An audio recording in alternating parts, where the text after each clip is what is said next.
Hello tout le monde, j'espère que vous allez bien. Alors bienvenue sur cette nouvelle vidéo. Donc je suis Lady Juscarina, I'm Lady Juscarina. Si vous êtes de passage sur ma chaîne YouTube, donc n'hésitez surtout pas à vous abonner, à cliquer et liker et activer la cloche de notification. Donc aujourd'hui on va faire une petite story time. Donc déjà, stop. Excusez-moi, déjà il faut savoir que j'ai longuement réfléchi avant de faire cette story time parce que vraiment c'est quelque chose qui touche ma vie personnelle, c'est quelque chose de privé. Donc j'ai longtemps réfléchi, j'ai parlé avec des amis qui m'ont dit oui, je pense que tu peux parler de ça, ça peut conforter d'autres femmes ou d'autres jeunes filles qui passent par ce genre de situation. Donc écoutez, sans plus tarder, on va commencer. Donc, l'histoire commence en... Alors, l'histoire commence en 2015. J'ai 24 ans, je crois, par là. Et j'ai envie d'avoir un bébé. Déjà, il faut savoir que chez nous, en Afrique, surtout dans les familles comme la mienne, où il y a beaucoup d'enfants, quand tu commences à atteindre 18, 19, 20, voire plus, sans avoir d'enfants, la famille commence à te poser des questions. Est-ce que ça va? Est-ce qu'il y a un problème? Pourquoi tu n'as pas d'enfants? Et ci et ça. Donc déjà ça commençait à me saouler. Mais enfin les questions encore que la famille me posait, c'était pas vraiment un souci parce que je savais ce que je voulais. Mais à cet instant-là, j'étais vraiment apte et je me sentais... Enfin, j'avais envie d'avoir un bébé, quoi. Je me sentais... quand on est femme, on sent quand il nous manque quelque chose, quand on a envie d'avoir quelque chose. Donc, à cette période-là, c'est un petit peu ça. Et donc, je décide avec... donc, du coup, j'essaie, ça ne passe pas. Et il y avait aussi des moments où tu essaies, genre, tu attends ta période des menstrues, un jour, 2 jours, ça ne vient pas, tu te dis, ouais, là, c'est bon, c'est sûr, je suis enceinte. Et tu vas acheter un test de grossesse, rien du tout, il n'y a rien, quasi zéro. Alors, à cet instant-là, on se sent triste, on se sent humilié. Enfin, personnellement, moi, je me sentais humiliée. En fait, je me disais, mais qu'est-ce que j'ai en fait? Enfin, les autres arrivent à avoir des enfants comme ça, mais moi, enfin, qu'est-ce qui se passe, quoi? Je me sentais pas femme, en fait. Limite, quand j'allais dans la salle de bain, excusez-moi, mais je me griffais presque. J'étais vraiment... En fait, c'est arrivé à un stade où j'étais inexistante parce que j'étais dans l'incapacité de faire un enfant. Et du coup, je me suis dit, tiens, je vais quand même aller à l'hôpital. Donc, je vois le premier médecin qui m'ausculte et il me dit, voilà, madame, vous avez un souci de prolactine. Je dis, c'est quoi la prolactine? Il me dit, ouais, c'est au niveau des hormones. Vous avez des hormones masculines. Donc, du coup, ça agit un petit peu dans votre tête. Et on doit devoir vous mettre sur un traitement de 6 mois. Et du coup, après ça, le taux d'hormones sera diminué et vous pourriez avoir des enfants. Je me dis, ok, d'accord. Et si ça passe pas, il me dit, écoutez, si ça ne passe pas, dans ce cas, on devra vous opérer de la tête. Non, mais vous vous rendez compte? Genre, on va m'opérer de la... Enfin, il y a un truc dans ma tête, on doit m'opérer de la tête et tout ça. Je dis, ok, ça me fait un petit peu flipper, mais sur le coup, je me dis, bon, comme il y a quand même un traitement pour ça, je vais essayer de prendre. Donc voilà, je prends le traitement pendant les 6 mois, rien du tout. Je repars donc chez le médecin qui m'avait prescrit et tout. Il me dit, ouais, mais en ce moment, votre taux d'hormones est très bien et tout. Donc, il me dit, ouais, vos hormones sont mieux là, donc vous pourriez déjà avoir d'enfants et tout, tout va bien. Ok, j'essaie encore. Imaginez, après 6 mois d'attente, tu prends un comprimé par jour. J'aurai un traitement pendant 6 mois et tu dois prendre un comprimé par jour tous les matins à 7 heures. Et en plus, c'est le genre de traitement où il ne faut pas rater l'heure. C'est vraiment à la minute précise. Donc, après ça, je me dis, ouais, c'est bon et tout, je vais réessayer. Rien du tout.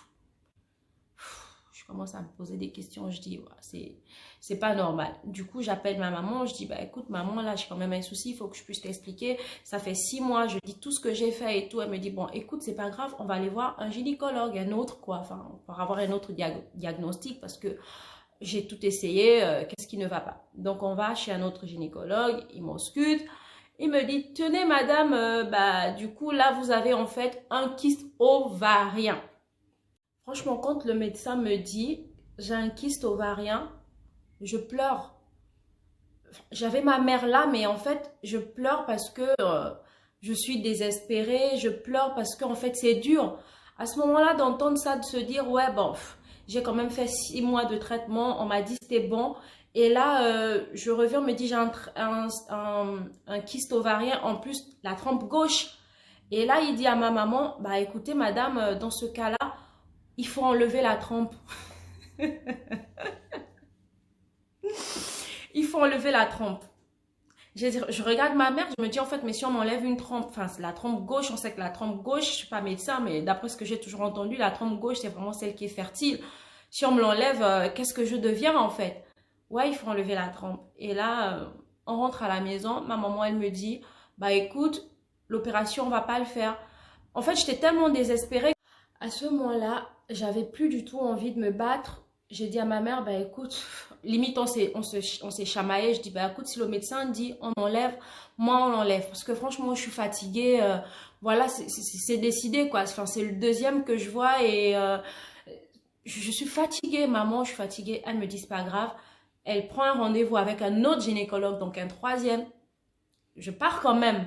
Je pars parce que maman, elle me dit, on va y aller. Je pars, mais personnellement, je voulais plus rien faire. Et là, du coup, quand on va chez ce médecin-là, il dit, bah, en fait, votre fille, on n'a pas besoin de l'enlever sa trompe. La trompe, elle est bouchée. Je revis. Vous voyez un petit peu la sensation quand un autre te dit, oui, elle n'est pas bouchée. Enfin, le truc, quoi. Genre, je regarde ma mère, je dis, oui, mais une radio. Donc déjà, il faut savoir que lorsque je suis partie, il m'avait fait l'échographie, donc c'était vraiment du vite fait. Et il a dit, bon, on va pousser un peu plus loin, donc on va faire un examen de trompe, une radio de trompe qu'on appelle l'hystéographie. Je ne sais pas s'il y a des femmes ou des jeunes filles qui l'ont déjà fait. Franchement, c'est quelque chose que je ne souhaite à personne. Parce que ça, on vous charcute. Quand on dit charcute, mais déjà tu fais l'examen sans anesthésie et c'est un examen super douloureux. Je vous jure que lorsque j'ai fait cet examen-là, en fait, j'avais tellement mal que je ne pleurais plus.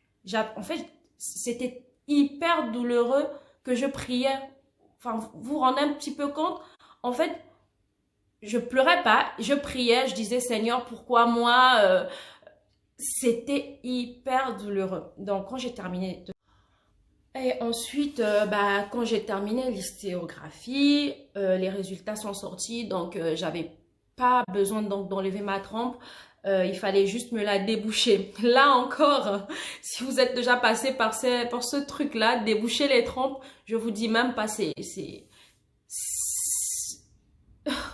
je souhaite même pas ça, même à mon pire ennemi. Je souhaite pas de passer par là parce que c'est quelque chose de très douloureux. J'en parle aujourd'hui, mais franchement, il y a 3 ans, je pouvais même pas du tout en parler. Et avec tout ça, du coup, je suis encore repartie. Je me suis fait déboucher les trompes 2 fois. Après ça, j'ai repris des médicaments. Malgré ça, en fait, j'ai pas eu d'enfant. C'est jamais arrivé. D'où, en fait, je me suis mise dans la tête que je n'en aurais pas, voilà. Et je suis restée venir en France. Et là, dans ma tête, c'était que j'aurais plus jamais d'enfant. Donc, je n'ai jamais cherché. Je n'ai jamais rien fait du tout. Et après, vous savez, quand vous avez besoin de quelque chose, quand quelque chose vous manque, vous pouvez faire tout ce que vous voulez. Ça trotte toujours dans un petit coin de la tête, en fait. Et je me dis, tiens, je vais quand même essayer de voir un gynécologue ici. Enfin, voilà, est-ce que ça peut marcher ou pas? Je suis déjà avec quelqu'un d'autre. Est-ce que je vais encore essayer ou pas?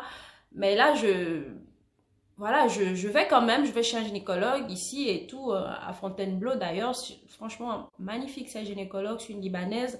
Très, très, très bien cette gynécologue. Et bah du coup, elle me dit, elle m'ausculte, elle me dit, écoutez madame, vous n'avez aucun problème. J'ai montré, parce que j'avais tout emmené en fait, j'avais emmené tous mes examens, tout ce que j'avais fait, tout ce par quoi je suis passée.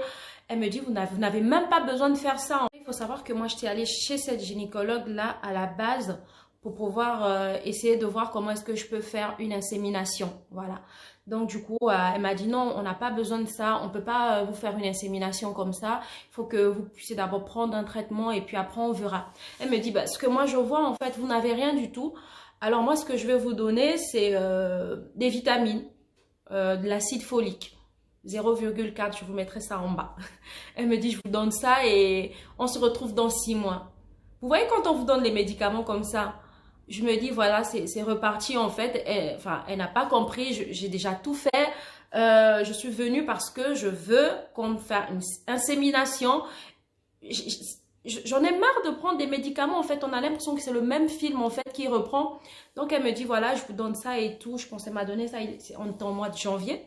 Au mois de janvier, elle me dit, écoutez, bah, vous prenez ça et... je prends quand même les médicaments.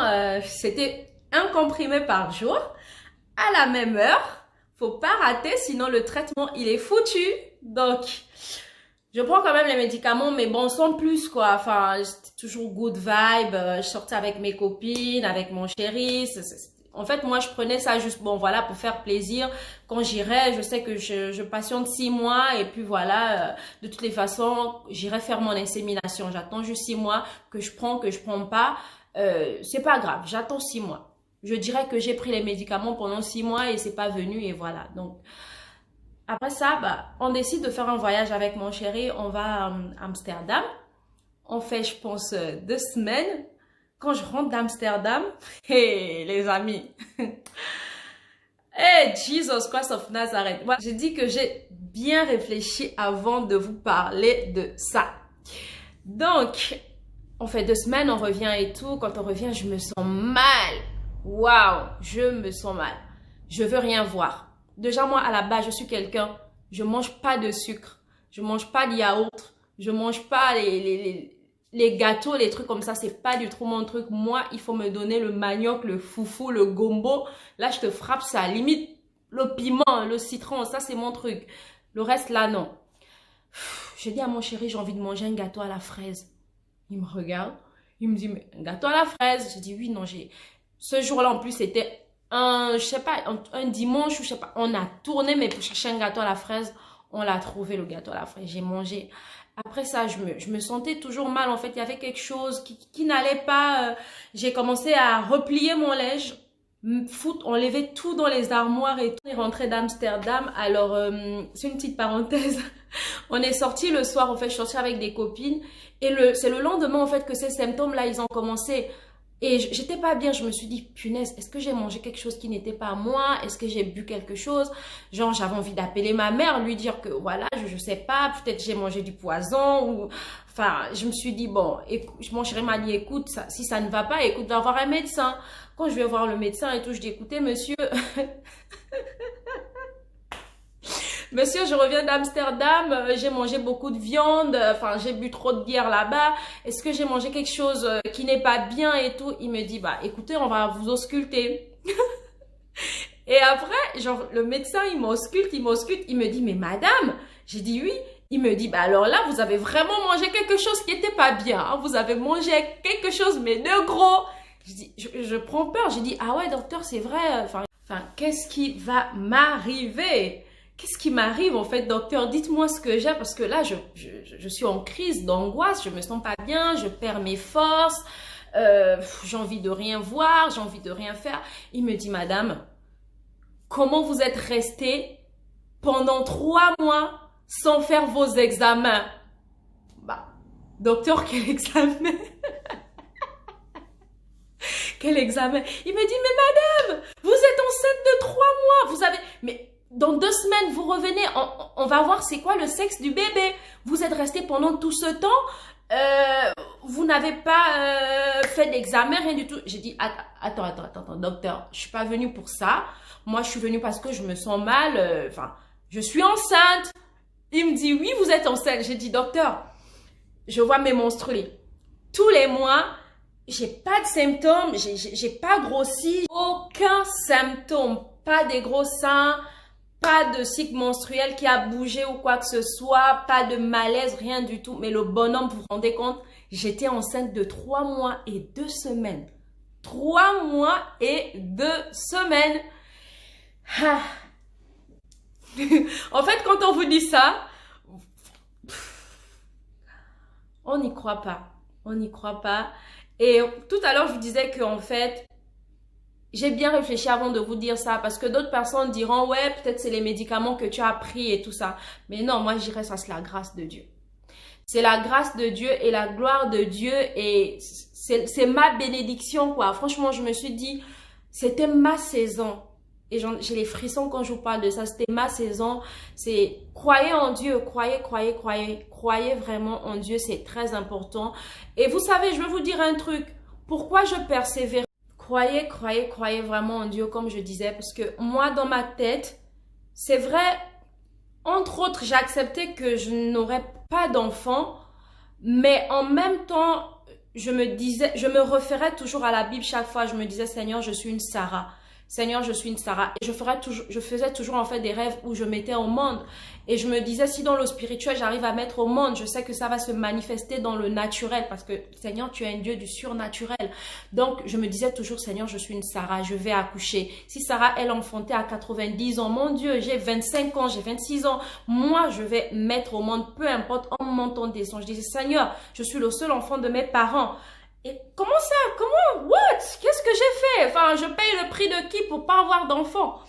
Et voilà, donc du coup, je suis rentrée à la maison, j'ai annoncé la nouvelle à mon chéri, je dis voilà, je suis enceinte. Mais j'ai attendu encore 2 jours, je me suis dit, bon, peut-être le docteur encore il s'est trompé avant d'annoncer la bonne nouvelle à ma maman et tout. Et après 2 jours, j'ai appelé, j'ai dit maman. Non, j'ai appelé, j'ai dit mamie. Elle dit, tu me prends pour ta grand-mère ou quoi? Je dis, bah non, tu es mamie, je suis enceinte. En fait, elle m'a dit, je savais. Je dis pourquoi? Elle me dit parce que c'est la promesse, c'est comme ça, c'est la promesse de l'Éternel. C'était évident que tu puisses avoir un bébé un jour. Donc, elle dit, mais je ne peux que glorifier ce Dieu-là qui ne nous déçoit pas, qui est toujours là avec nous chaque jour et qui nous montre toujours qu'il est vivant, qu'il est le même, qui n'a pas changé, qu'il est le même hier, éternellement, aujourd'hui. Quand on vit après nous, il sera toujours le même. Donc, du coup, 2 semaines, j'attendais les 2 semaines impatiemment. Vous voyez quand vous attendez les 2 semaines. Du coup, on va faire l'échographie les 2 semaines et tout. Punaise. Le mec, il avait tout. Il avait les pieds, les mains. Il était en forme. Il était vraiment, je me suis dit, waouh, comment Dieu, il est merveilleux. Punaise, je suis quelqu'un, je sortais, je prenais de l'alcool, je faisais n'importe quoi. Mais mon bébé a survécu pendant presque 4 mois comme ça. Enfin... C'est un puissant quand même, hein, vous vous rendez compte là? C'est un puissant ce Dieu au bas. Hein? Voilà, donc du coup après, le gynécologue me dit, madame, voilà, vous voulez quoi comme sexe, une fille ou un garçon? J'ai dit, ma chérie, si tu me poses la question là, ça fait combien d'années j'attends l'enfant? Maman, même si c'est 5, là, c'est pour moi. Même s'il y a 4 qui sont cachés derrière encore quelque part, je ne sais pas. C'est pour moi. Elle me dit, ouais, c'est un garçon et tout. Je dis, bah, super, et toi, t'es super content. Voilà, donc voilà ma petite story time aujourd'hui. Ce que je vais vous dire aux femmes, aux jeunes filles. Donc, ne vous découragez pas. Continuez, foncez, priez, c'est possible. Franchement, ne désespérez pas. Tout ce qu'on vous demande de faire, les médecins vous demandent de faire, faites-le parce que c'est en fait une souffrance, vous subissez, mais après, le bonheur, il est tellement intense qu'aujourd'hui, je vous raconte ça, mais je rigole, vous voyez, je rigole, mais c'est quelque chose avant qui me faisait beaucoup pleurer, qui me rendait vraiment triste. Donc, celles qui traversent en ce moment ce genre de période, je suis de tout cœur avec vous, je vous comprends et je vous dis ne désespérez pas. D'accord mes chéris?